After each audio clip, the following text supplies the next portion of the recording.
Daura querida, boa tarde. Boa tarde, tudo bem? Tudo bem, e você?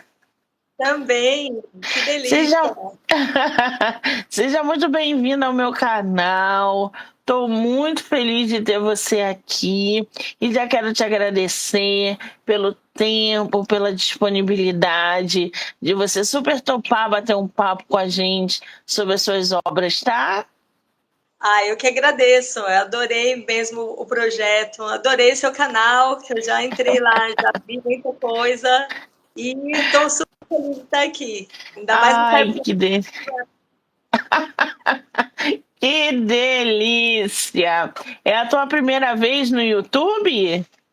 Não, não. Eu tenho um canal também, eu não tenho usado muito, mas eu tenho um canal também. E em 2020 eu dei uma entrevista assim pelo YouTube, mas depois não participei mais. Mas Entendi. assim, assim ao vivo é a primeira vez. Maravilha! Tem ninguém nervosa aí não, né? Não, não, tô bem. Você é de qual lugar do Brasil? Eu sou de Santos, São Paulo. São Paulo. Conhece o Rio de Janeiro? Sim, e adoro. Adoro a Ah, cidade. que delícia! Quando eu voltar, mande mensagem pra gente tomar uma água de coco, viu? Com certeza. Pode esperar. Apesar que ano que vem tem Bienal aí em São Paulo. Você vai? Vou, com certeza, né? Então a gente vai se encontrar, porque eu também estarei lá. Perfeito. Esse vai ser Maravilha. o primeiro encontro, porque eu vou atrás de você no Rio também. Mais uma escritora para a gente encontrar na Bienal de São Paulo, ano que vem, em setembro. Galera, organizem-se para que todo mundo possa ir, encontrar os leitores, tirar foto, vender livro. Ir para a Bienal como escritor é algo assim, é incrível. Quem nunca vivenciou isso precisa vivenciar. Você já foi à Bienal como autora? Não. E eu espero, nesse ano, ir como autora. Ainda não fechei exatamente a minha participação, mas eu estou esperando uma confirmação aí para ir como autora. Então, Que vamos ver. Tomara que dê certo. ah, segura esse coração porque é bom demais. A gente vai se encontrar com certeza. Oi, gente. Hoje a gente vai bater um papo com essa lindeza de escritora que é a Daura Menezes. Ela que não tem um ou dois e-books publicados, não. A Daura tem na bagagem 4 obras publicadas. Inclusive, todas elas estão na Amazon. E eu vou passar para vocês os links.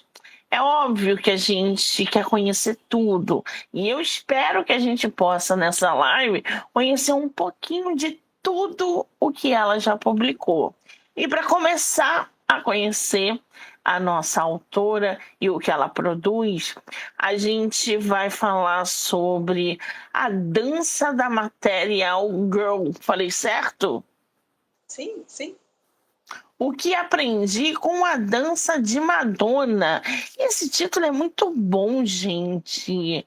Como é que surgiu essa obra, Daura? Tu tem ele físico aí com você?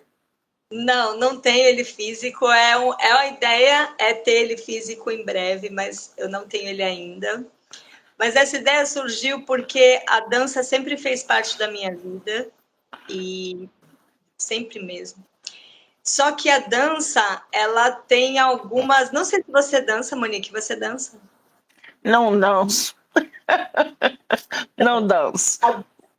A dança, ela tem uma questão comigo muito forte, porque como eu costumava falar para para as pessoas para quem eu dei aula, eu já dei aula de dança, mas também para muita gente que eu encontro por aí que diz que a dança não é para mim, eu nunca dancei, eu não levo jeito. Eu sempre falo, gente, a dança faz parte da nossa vida desde que a gente nasce. A gente é que abandona a dança. Então, por exemplo, a dança, um bebezinho que nem anda ainda, nem fica em pé sozinho. Toca uma música, ele dança. Já reparou? Então, assim, a dança, ela faz parte da história humana. Antes de andar, a gente já dança. E pensando nisso e pensando na minha vivência com a dança, eu, ao longo de todo esse tempo que desde sempre eu me dediquei à dança também, eu pensei em como a dança da Madonna impactou a minha dança, impactou a minha vida. De que forma? As danças da Madonna, elas acompanharam a história dela de carreira e acompanharam também muitos dos movimentos disruptivos que ela nos trouxe, né? Principalmente de libertação feminina. Então, se a gente observar cada movimentação, existem, principalmente no começo da carreira dela, a dança dela é muito libertadora. Dá vontade de dançar como ela em alguns clipes, dá vontade até de estar ali no lugar dela, de tão livre que ela se sente, de tanta liberdade que ela transmite para a gente quando ela está dançando. Então, a ideia surgiu disso, sabe, Monique? De como essa dança me impactou, será que ela não impactou também outras pessoas? É até uma provocação, porque muitas vezes as pessoas lembram da Madonna por causa dos escândalos, né? Dessa toda a libertação sexual que ela promoveu, mas por trás disso também tem uma dançarina, né? Ela é uma dançarina de formação, tem uma pessoa que pensou, que tem coreografia pensada, que cada movimentação às vezes conta uma história. Então, tudo isso junto e misturado me impactou pessoalmente e acredito que tem impactado outras pessoas também que também não pararam para pensar nisso. Foi assim que a ideia surgiu. Cara, você quando fala em dança, hoje você dança. Qual é o seu estilo de dança? O que você dança? Então, hoje eu danço dança do ventre, é uma dança que eu adoro, mas eu, assim como a Madonna, eu faço umas misturas, sabe? Hoje eu não dou mais aula de dança, mas sempre que uma amiga, as minhas amigas coreógrafas, professoras que têm estúdio, estão sempre me convidando para dançar junto.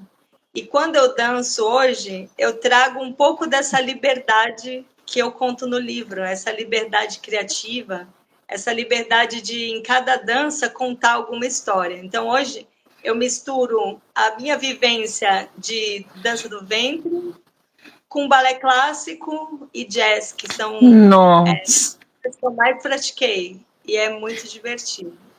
Não, jazz é incrível, né? Jazz é uma sensibilidade, uma sofisticação. É que nem sapateado. Eu sou apaixonada por sapateado. Eu acho aquilo lindo. Como é que conseguem fazer aquilo no sapateado? Aquela leveza, aquela pluma. Parece que vocês estão flutuando com aquele sapateado e todo aquele alvoroço que o próprio sapateado promove. Porque o sapateado, ao mesmo tempo que é mega plumoso, ele também é barulho. Ele te causa um tum-tum-tum dentro de você toda vez que aquele salto bate no chão, é incrível, não tem como definir o sapateado. E a mesma coisa o jazz. O jazz é lindo. É muito libertador, né? Ele é muita explosão, o jazz é muito livre mesmo, né? A movimentação do jazz é muito orgânica. Eu gosto muito disso. Agora tem muito filme que fala sobre dança e o poder da dança na vida de um indivíduo, né? Como transforma, às vezes, aquele indivíduo, como muda a vida daquela pessoa. No teu livro, por exemplo, como é que a dança aparece? Ela aparece como técnica, como expressão emocional, como ato político? Como é que você descreveria isso? Ela aparece como relato pessoal, principalmente, porque eu comecei dançando por causa das danças que eu via, né? Na TV, nos clipes. Então, aquela liberdade que aquela movimentação dava e a sensação de prazer que eu via nas pessoas que estavam dançando quando vi esses clipes e essas danças, essas apresentações, os shows, tudo isso me motivou a entrar na dança mesmo, né? A me matricular em escolas de dança. E a dança vai aparecer nesse livro nesse sentido desse meu relato pessoal, mas também vai chamar as pessoas para perceber como a liberdade da dança está intimamente ligada com a liberdade e o sentir pessoal do nosso próprio corpo. Como lidar com o nosso próprio corpo. A dança promove um autoconhecimento incrível. As pessoas não têm noção, não sei se você teria essa noção, Monique, de que até na nossa movimentação, enquanto a gente anda, enquanto a gente está numa festa, enquanto a gente está fazendo uma apresentação pessoal, até mesmo quando a gente está fazendo uma chamada de vídeo, tudo isso, a dança pode proporcionar um relaxamento maior, um conhecimento nosso de como a gente se posiciona, de como o espaço que a gente ocupa, principalmente nesse sentido do espaço que ocupamos, sabe? Quando a gente tem essa noção de movimentação, tudo o que nos aprisionou, tudo o que nos sufoca, a dança faz a gente colocar para fora. Então, todas essas reflexões eu coloco nesse livro, além, é claro, de analisar as danças da Madonna dentro do contexto social e histórico que ela vive e que ela já viveu, né? São muitos anos de vida.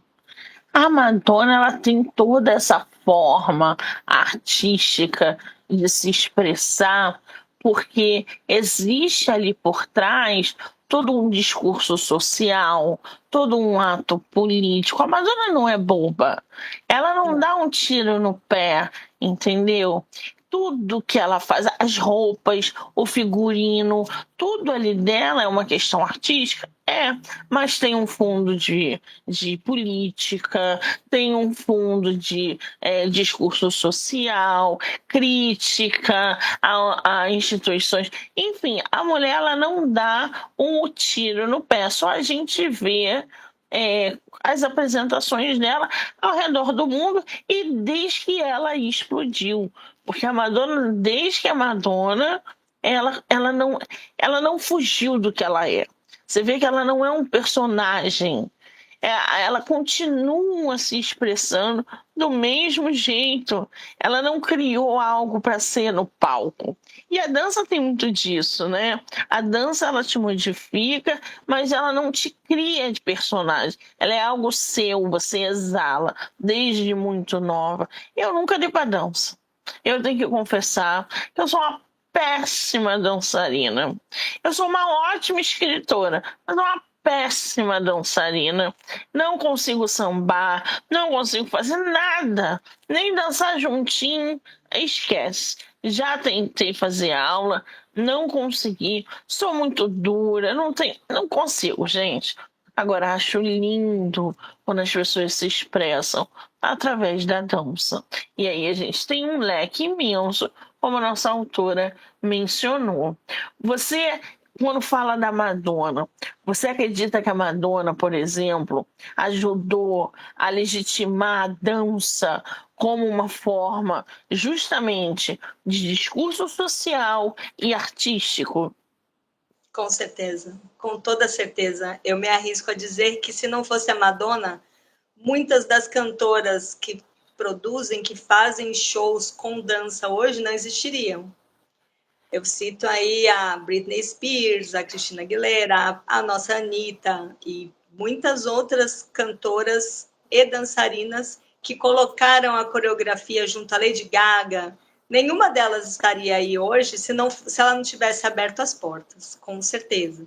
Ela talvez não tenha sido a primeira a fazer isso, talvez não, mas ela trouxe uma reinvenção, porque se você pegar eu faço isso no livro, o livro é bem interativo e inclusive por isso eu lancei ele primeiro como e-book. Eu coloquei o link de todos os clipes oficiais dela que tem dança. E alguns são clipes de shows que também são oficiais do canal dela. Para você ver como a dança, sim, a dança dela tem um discurso o tempo todo, de acordo com cada música, e também promove a libertação pessoal. Por que eu estou falando isso? Porque eu já estou linkando com o que você falou antes, que você não dança, que você não leva jeito. Só que tem uma coisa, vou deixar uma provocação aqui para você, Monique. A Madonna ela convida também a gente a dançar sozinha, a dançar para ninguém ver. A gente não precisa dançar no palco, a gente não precisa dançar só num baile, numa festa com todo mundo olhando. Mas será que você nunca colocou, e se você não fez isso, faça, tá? Será que você nunca colocou uma música e não ter ninguém olhando e você fingir que está ali num show, que você está ali dançando para um público e você se soltar, sabe? Você cair mesmo na farra, estando só você? A Madonna convida a gente para isso também. Você não é uma dançarina, você é uma escritora, assim como aqui ouvindo a gente agora, pode ser que tenha um arquiteto, uma engenheira, uma dentista, que dancem. A gente não precisa dançar oficialmente, mas se você dançar na sua casa, com a sua música favorita, até suar, até se descabelar, se você não fez isso ainda, experimenta, porque é libertador. E esse é o verdadeiro convite, sabe? Não precisa ser oficial para colocar no YouTube, para postar no TikTok. Não, dance só para você. Ninguém precisa nem saber. Você não precisa nem contar. Zero registro, celular desligado, nem o algoritmo, nada. Mas dança, sabe? Que maravilha! E eu acho que, só para fechar o raciocínio, dentro de todo esse discurso da Madonna, mesmo o discurso político, social, afirmação feminina, por trás de tudo isso, para mim, existe também esse convite, sabe? Autoconhecimento, dance sozinha, faz para você. Que coisa, né? Como é que essa linha tênue consegue do autoconhecimento para a liberdade da dança, a dança promover essa liberdade seguindo de um autoconhecimento. Isso é transformador, gente. Agora, esse livro, você publicou ele quando? Eu publiquei ele no ano passado, 2024. 2024. E foi independente ou você preferiu por editora? Foi independente. Foi Independente. Direto. Chegou a fazer lançamento presencial dele? Você acredita que não? Eu preciso de 3 tapas na cara, né? Que eu tenho várias pessoas pedindo, você tem que falar sobre ele, você tem que fazer palestra, você tem que... Então, assim, 2026 eu estou me preparando para isso, para caminhar com esse livro, sabe? Porque além de escritora, eu sou fotógrafa. Então, em 2025 eu me dediquei muito à fotografia e agora 2026 eu vou realmente deixar a escritora falar mais alto. Muito bem, quer dizer, aquele combo que a gente adora, né, gente? É um combo da arte que a gente adora. Agora, eu tava vendo essa capa e ela é diferente de tudo que eu já vi. O que é essa capa? É uma roupa, é um figurino? O que é? É um figurino dela, é um figurino icônico até, que tem um espartilho criado pelo Jean Paul Gaultier, especialmente para ela. Então, é uma foto desse espartilho que ela usou durante um tempo e que virou meio que uma marca, né? Esse espartilho pontudo, assim, né? E a ideia foi essa, foi trazer realmente esse ícone feminino, né? Desse espartilho. O espartilho, ele fala muito para a gente, né? O espartilho para mim, era um instrumento de tortura. Aquela coisa antiga de marcar, prender, mas o espartilho na mão da Madonna virou símbolo de liberdade. Então, nessa foto desse espartilho, para mim, está dizendo muita coisa de libertação feminina, de um aprisionamento social, vamos dizer assim, né? E a dança acaba sendo isso também. E ela ironiza muito o espartilho, quando ela coloca o espartilho com aqueles bicos lá em cima, e ela brinca com toda essa questão do espartilho e pisa na cara de uma sociedade que obrigava a mulher a usar essa coisa que muitas vezes machucava, incomodava, oprimia o corpo da mulher, não se tinha liberdade. Aí vem uma mulher, coloca esse espartilho, coloca nos bicos dos seios, o que ela queria era chama, era negócio que girava parecendo um helicóptero, sei lá o que era aquilo. Ela toda vez ela aparecia com alguma coisa diferente naquele espartilho. Isso é sensacional, isso é arte, gente. Isso é fazer da arte uma crítica social e política, entre outras coisas. E isso levanta uma questão. No teu livro, por exemplo, como que você aborda essa relação da dança, da liberdade feminina, da autonomia do corpo? Olha, eu parto sempre do meu lugar de fala quando eu penso na vergonha que eu sentia de dançar em público. Eu já senti muita vergonha. Por quê? Eu não nasci dançando dança do ventre, não. Eu comecei no jazz, no balé, mas toda vez que eu escutava uma crítica, toda vez que alguém dizia para mim que eu era dura, que eu ouvi uma vez de uma pessoa que eu gostava da dança e a dança não gostava de mim. Isso quase me fez parar de dançar para sempre, porque foi duro demais. Então, eu parto desse lugar, Monique, de que a dança era uma coisa que eu gostava tanto e que me fazia tão bem que, de repente, o olhar das pessoas e a língua afiada me fizeram me afastar dela ou pensar em me afastar da dança, e isso também era uma forma de opressão. Então, eu parto no livro desse lugar, de que a dança, para mim, era um símbolo de libertação. Eu olho a dança da Madonna, vejo liberdade ali, mas como que a sociedade hoje, até hoje, ainda usa até a dança para nos oprimir. Então, eu faço essa conversa. Por que a minha dança pode ser ofensiva? Por que a dança de alguém ofende outra pessoa? Por que é tão difícil começar a dançar e continuar? Por que é tão complicada essa nossa relação com o nosso corpo, com a nossa movimentação, com a nossa expressão pessoal? Então, eu faço todo esse paralelo, saindo sempre do meu ponto de partida e linkando com a Madonna de que forma? Em alguns momentos, trazendo como ver a dança dela me impactou e me fez absorver isso para o meu dia a dia. Então, eu cheguei ao ponto, eu não coloquei isso no livro, mas eu vou falar aqui para vocês agora. Em alguns momentos da vida, quando acontece alguma coisa que me oprima, que me deixe pensar realmente no meu lugar, como mulher na sociedade, eu sempre penso, diante dessa situação, o que a Madonna responderia? Depois que eu escrevi esse livro, eu comecei até a pensar assim.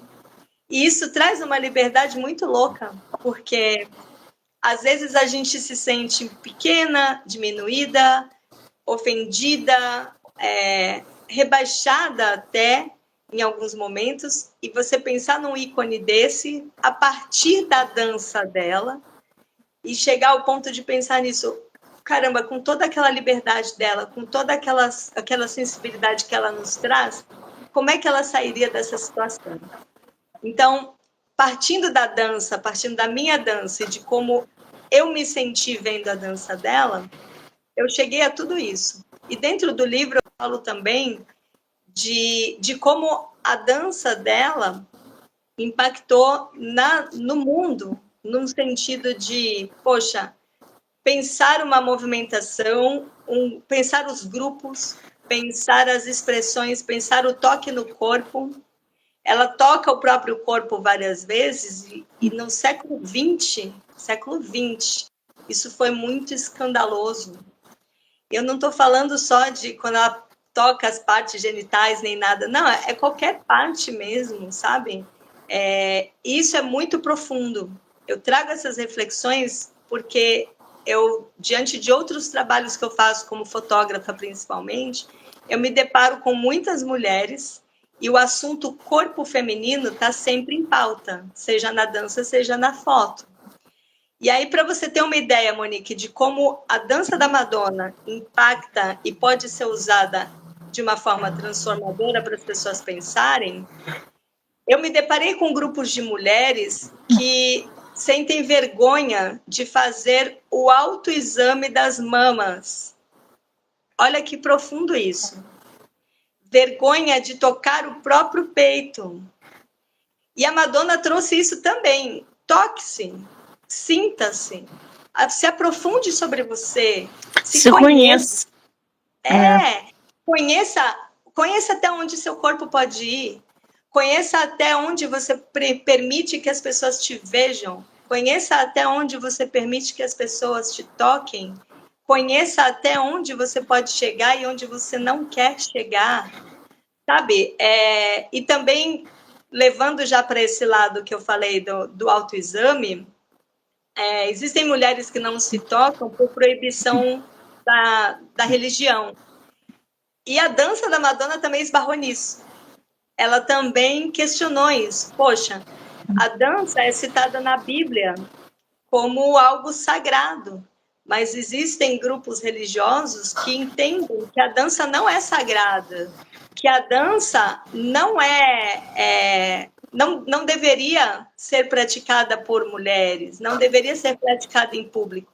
Então, olha só quanta coisa que existe só da gente olhar para a dança. Estou falando do discurso dela, não estou falando das músicas, só na dança.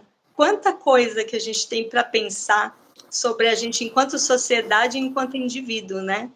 É sobre isso, tá tudo isso lá. Agora, tem uma questão muito boa quando a gente fala sobre a Madonna, é que ela ajudou muito na visibilidade das causas LGBTQIA+, né? E, inclusive, você chega a mencionar ou criar pontes ali na tua obra com o orgulho LGBTQIA+. A tua obra dialoga com esse movimento e com essa noção de pertencimento, onde a Madonna é uma referência direta e ativa disso? Sim, falo sim. Eu falo do meu ponto de vista de mulher cis, sim, mas eu gosto muito de lembrar que a Madonna ela falou para todos. Ela não excluiu ninguém. Ela não falou só para mulheres, ela não falou só para a comunidade LGBT, ela não falou só para aquele grupo ou para este, não. Ela chama todo mundo na conversa. E desde o começo ela fez isso, desde os primeiros clipes. É que hoje as pessoas estão mais com ela, com a erótica na cabeça e com a quantidade de bailarinos se beijando no palco. Mas lá atrás, nos primeiros clipes, ela já trazia muito uma questão de expresse-se. Seja lá quem você for, se expresse, respeite-se, se imponha. Então, sim, no livro eu também falo sobre isso, porque não tem como a gente separar uma coisa da outra, né? A dança tá. Se a gente for pensar, por exemplo, na Vogue, na coreografia de Vogue. Vogue é uma bandeira enorme LGBT, é uma dança que não foi criada por ela se inspirou no movimento Vogue. Se eu falar algum termo equivocado aqui, peço desculpas para a comunidade, mas ela se inspirou num movimento que já existia, um movimento de libertação, e ela gritou esse movimento. Muitas pessoas até dizem que ela se apropriou, e eu não vejo assim. Eu entendo que ela pegou um movimento que estava meio que fechado dentro dos clubes e escancarou para o mundo. Olha, vejam o Vogue aqui. E realmente, se ela não tivesse feito isso, esse movimento não teria tomado a proporção que tomou e não teria se tornado tão conhecido. Então, sim, eu falo da comunidade LGBT.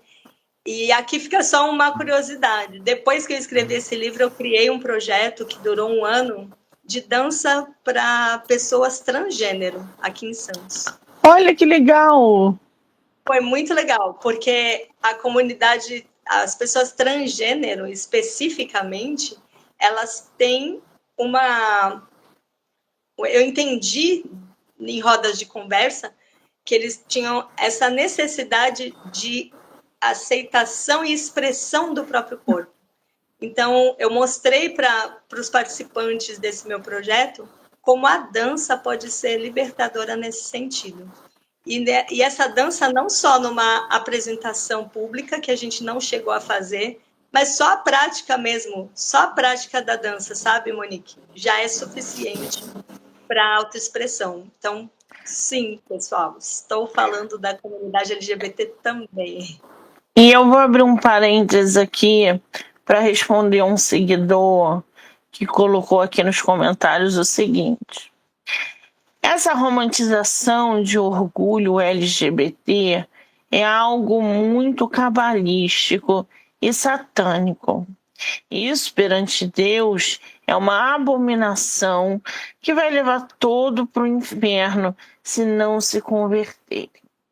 Nós estamos em 2026, infelizmente temos que lidar com esse tipo de coisa. Eu respeito que a crença religiosa dessa pessoa e acho que ela não pode ser usada para desumanizar outras pessoas. O orgulho LGBT, ela não é uma romantização do mal, é uma resposta histórica à violência, à exclusão, à negação de direitos que precisam até hoje de representantes dessa causa. A fé é uma escolha individual. Identidade, existência, dignidade humana não são. Então ninguém precisa se converter para merecer respeito, nem muito menos o amor pode ser reduzido ao medo do inferno. Então, assim, o diálogo, gente, a gente está em 2026. O diálogo, ele só é possível quando a gente tem humanidade. Fora disso,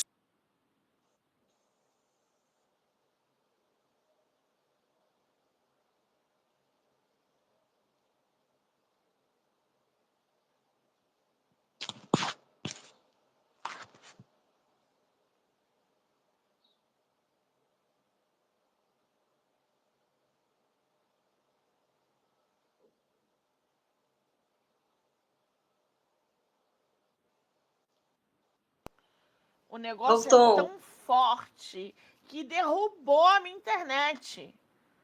Vocês estão entendendo? Que o negócio é tão forte que derrubou a minha internet. Eu estava falando aqui, dando uma... Deixa eu excluir essa... Pode continuar. Eu não sei onde parei, mas deixa eu excluir aqui essa pessoa. Você estava falando de como a dança não é nada satanística, que não tem nada a ver com religião. É surreal, porque já excluí já. O que eu queria não, dizer... mas não, você poderia até ter deixado. Eu vou até fazer. Posso fazer um comentário sobre isso, claro. Monique? Seguinte, gente. Quando a gente fala de de religião e de crenças, é um pouquinho complicado a gente impor ao outro aquilo que a gente acredita. Então, por exemplo, na religião da pessoa que comentou, ela falou em satanismo, ela falou em cabalístico, mas ela com certeza é de uma religião que não tem nada a ver com a cabala, da onde veio o termo cabalístico, né? Que Então ela fala. tem ali uma mistura de crenças. Mas o que eu gostaria de colocar é o seguinte: na minha crença, eu sou budista, e dentro do budismo não existe Satã, não existe demônio, não existe o inferno. Então, quando é uma pessoa que tem uma religião X, que tem essas coisas, ela automaticamente acha que todo mundo entra nisso e as pessoas precisam pensar que o que eu creio é para mim, o que você crê é para você, o que as pessoas que estão nos ouvindo creem é para elas.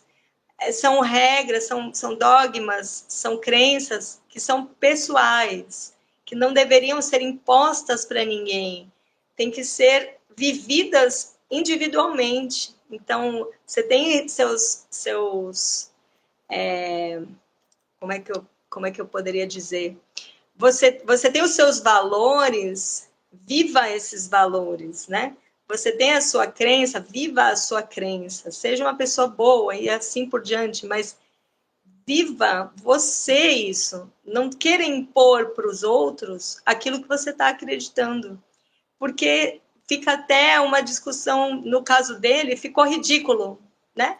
Ficou bem ridículo, porque ele colocou aí termos que se misturam de um jeito que não dá nem para saber o que é que ele está acreditando mais. E aí a comunidade LGBT não tem nada a ver com isso, né? Se cada um cuidasse da própria vida, a gente não precisava nem discutir a comunidade LGBT. Não tinha, a gente não tinha que estar falando sobre isso, porque o que cada um faz entre quatro paredes, a forma como cada um se relaciona, não tem nada a ver comigo. Eu tenho que cuidar de mim e do meu relacionamento, e no de mais ninguém. Então, eu faço até esse convite para quem está aqui comentando com a gente, ó. Tem um pessoal fazendo os comentários muito legais. Eu faço esse convite para vocês. O livro é sobre dança, mas ele não fala só sobre dança. Ele fala também sobre isso, a nossa relação pessoal, individual, com o nosso corpo, com a nossa dança e com a nossa expressão. Então, eu convido todo mundo para isso também, para refletir sobre como é que você cuida do seu corpo. Como é que você lida com o seu movimento, com a sua expressão? E agora que essa pessoa fez essa provocação, como é que você lida com a sua crença, com os seus valores? Lembre sempre que eles são seus, você não vai impor isso para nós, né? Exatamente. Eu sei que o negócio foi tão forte que a minha internet acabou. O Wi-Fi desligou. Vocês não estão entendendo. Que bom que a nossa autora segurou firme aqui. Ai, meu Deus. Agora, Dara, você além desse book publicado no site da Amazon, você tem outros também. Você tem mais 3 obras, não é isso? Isso. Todas elas falam sobre dança? Não. Tenho mais uma que fala sobre dança, é a energia da dança e os 7 chakras. Eu estudei também muita coisa sobre energias, sobre saúde mental, sobre espiritualidade. E dentro disso, eu estudei também como a movimentação do corpo, como a prática da dança, a prática de certos movimentos de dança, quando cheios de intenção, podem ajudar cada pessoa a equilibrar a energia dos 7 chakras. Então, esse fala de dança. Nesse livro da energia da dança e os 7 chakras, eu faço sugestões de movimentação técnica, sim, que cada pessoa pode fazer sozinha em casa, sem nunca ter praticado dança. E tem também um link para uma playlist no Spotify, toda direcionada certinho, cada música para a energia de um chakra. Tenho também um livro, eu trabalhei por 15 anos num banco, Então, eu colecionei histórias malucas que aconteciam na fila do banco. Esse livro nasceu de um blog que eu tinha na época que eu trabalhei lá, e esse blog virou livro depois. Então, são histórias emocionantes e histórias muito engraçadas. Histórias que, se eu contasse na mesa de um bar, vocês diriam que é Não, mentira. peraí. História de banco é a melhor que tem. Só é superada por histórias de supermercado em fila de idoso. Conta uma pra gente. Conta Sim, uma que mas tem no seu livro. eu vou te contar uma situação, na verdade, que acontecia todos os dias, mas teve uma que foi a pior de todas. Que é assim, ó, a fila do banco, hoje, ela tá bem esvaziada, mas lá no começo dos anos 2000, os bancos bombavam, explodiam de gente, literalmente. Então, na época que eu trabalhei no banco, numa fase que eu trabalhei no caixa do banco, eu vi várias vezes um idoso brigar com outro idoso sobre quem era mais velho do que quem para ficar um na frente do outro. Quem é que devia ficar na frente na fila? Da mesma forma, eu vi mulheres grávidas brigarem. Quem tinha a barriga maior tinha que estar na frente da barriga menor. E assim ia, gente. Mais um dia, numa fila, tinha uma mulher grávida e uma com um bebê de colo. Elas estavam na fila, tudo até aí tudo bem, mas uma cismou com a outra, que tinha que passar na frente. E começaram a briga, mas elas saíram na mão, no meio da fila. A gente tinha imagens disso, né? Porque é tudo filmado no banco. Lógico, nunca foi publicado, mas tinha imagens. Elas saíram na mão. A que estava com o bebê no colo catou a criança e entregou para um estranho na fila, tipo, segura aqui para mim que eu vou aqui resolver uma briga. Ela tirou de dentro da bolsa uma lata de leite ninho, deu na cabeça da grávida. A grávida catou a bolsa, rodou na cara da mulher. Gente, foi um circo. Um circo. Um circo. E no final elas foram embora sem ser atendidas, porque saiu uma com o olho roxo da lata de ninho, foi embora. A outra, o bebê começou a chorar, catou a criança, foi embora. E nem fizeram o que precisavam fazer. Essa é só uma das histórias. Gente, que loucura! O nome do livro é Que Fila é Essa? Histórias de filas de banco que se eu contasse ninguém acreditaria. Eu coloquei para vocês o link aí nos comentários. Para quem quiser ler no Kindle Ilimitado, já está liberado lá. Vocês podem acessar gratuitamente. Esse E o 365 outro, mulheres. Hã? esse mesmo que eu ia falar agora, 365 mulheres negras para inspirar. Esse Fala pra livro, gente. esse livro sabe aqueles livros de uma frase por dia, para inspiração? Então, esse livro nasceu dessa inspiração. Só que ao invés de uma frase por dia, é a história resumida de uma mulher negra por dia para inspirar. Por quê? Eu fiz um trabalho de fotografia com mulheres negras. Eu comecei esse trabalho em 2020 e ele vai seguir ainda por alguns anos. Mas durante esse período, eu percebi que existem muitas mulheres negras incríveis no mundo que a gente não conhece a história. E aí eu juntei as duas ideias, né? Trazer a história de muitas dessas mulheres, algumas anônimas, anônimas mesmo, professora da Rede Fundamental de Ensino de Araraquara, por exemplo, tem uma no livro. Então, a história dessas mulheres nos inspira por quê? Se para as mulheres, até hoje, a gente ainda batalha por um lugar, por nossa posição, por melhores salários, enfim, para sermos ouvidas, as mulheres negras elas brigam em dobro ou em triplo, porque todo o preconceito de uma sociedade recai em cima da mulher negra, né? Machismo, racismo, enfim, tá tudo ali concentrado na cabeça delas. Então, quando uma mulher negra vence, eu acho que a gente precisa abrir os olhos e ver toda a sua batalha e como é que ela para não desistir. Então, todas essas mulheres negras, essas 365 que eu separei, elas trazem um pouco disso para a gente.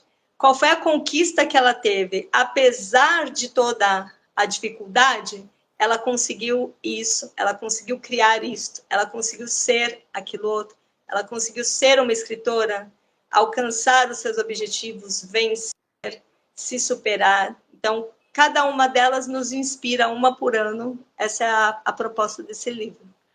E fala uma mulher negra que você colocou no livro.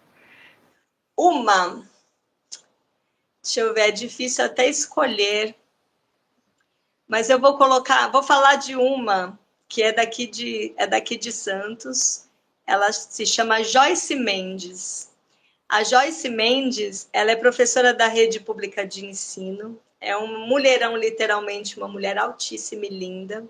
E ela, além de trabalhar na rede pública de ensino, ela confecciona turbantes e ela dá aulas e workshops de como usar turbantes. O turbante, ele traz toda uma história, ele é uma coroa para as rainhas africanas e para as rainhas afrodescendentes. E não é só uma peça, não é só um enfeite, tem toda uma história por trás e ela ensina tudo isso, ensina a usar o turbante, a fazer amarrações criativas, enfim. E a Joyce, ela traz tudo isso, só dela aparecer com o seu turbante todos os dias, só por ela ser, além de tudo, ela é consultora de imagem, a imagem dela já é representatividade quando ela chega na sala de aula. Então, os alunos que entram em contato com a Joyce, eles já saem diferentes só por ter contato com essa mulher. Então, a Joyce está aí no livro, é representatividade para mim, para você, para todo mundo. É uma mulher fantástica. Que poder, que energia, né? Maravilhosa. Lembrando que esse book também está no site da Amazon, tá? Assim como todos os outros. Qual é o seu arroba? Sim, no Instagram, meu arroba é Daura Menezes, tudo junto. E eu tenho o arroba Daura Menezes, _photography, com PH, que é o meu perfil específico de fotografia de arte. Coloquei aí para vocês. Já segue a autora lá no Instagram para acompanhar o material que ela gera. Curiosidades sobre as obras que ela já tem publicado. Provavelmente ela estará em Bienal ano que vem. Então programem-se para que a gente possa gerar um encontrão. Escritores, divulgadores, editores, essa galera que a gente adora compartilhar, divulgar e conversar. Querida, parabéns por esse trabalho lindíssimo. Esses esclarecimentos com a dança, essa conscientização do autoconhecimento através da dança. Isso é impagável, isso é fora da caixinha. Hoje você nos ensinou bastante com essa questão da dança. Então, parabéns. Continue esse trabalho lindo. Produza, publique, escreva e volte sempre que você quiser. Obrigada, tá? Eu agradeço por todas as suas palavras. Agradeço pelo pessoal que estava aqui assistindo, que mandou comentários pra gente. Agradeço pelo espaço, Monique. Você é incrível. Adorei estar aqui contigo e vou voltar sim. Ah, que delícia! Quero agradecer a todo mundo que entrou, que saiu, que ficou aqui com a gente. Já já eu volto com mais bate-papo literário. Beijo, amor. Obrigada. Beijo, adorei. Tchau, tchau. E boas festas, Monique. Ah, pois é. Feliz Natal e Ano Novo para vocês. Feliz Natal, pessoal. E feliz Ano Novo, 2026. Bora que tem muita coisa, muita novidade aí. Bora e muita paz, muita alegria para todo mundo nesse novo ano. Amém. Beijo.